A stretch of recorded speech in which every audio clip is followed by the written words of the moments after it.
অনুপাতে মশলাগুলো ব্যবহার করছি। দিয়ে দেব হাফ চা চামচ পরিমাণ ধনের গুঁড়া। এবার দিয়ে দিব হাফ চা চামচ পরিমাণ লাল মরিচের গুঁড়া। তবে আপনি যদি ঝাল বেশি খান সেক্ষেত্রে মরিচের পরিমাণটা সামান্য বাড়িয়ে দিতে পারেন, আবার ঝাল কম খেলে মরিচের পরিমাণটা কমিয়ে দিলেও চলবে।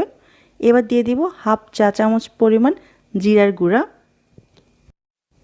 আমি আবারও বলছি, লাউ রান্নাতে মশলার পরিমাণ কিন্তু খুব অল্প দিতে হয়।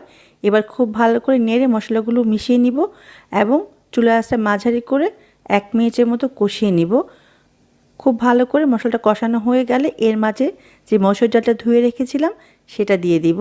দিয়ে আবারও খুব ভালো করে আমি কষিয়ে নিব 2 থেকে 3 মিনিটের মতো চুলার আঁচটা মাঝারি করে।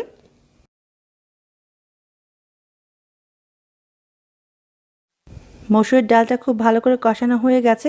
দেখুন পানিটা শুকিয়ে গেছে, তেলটা ভেসে আসছে। এই পর্যায়ে আমি আবারও হাফ কাপ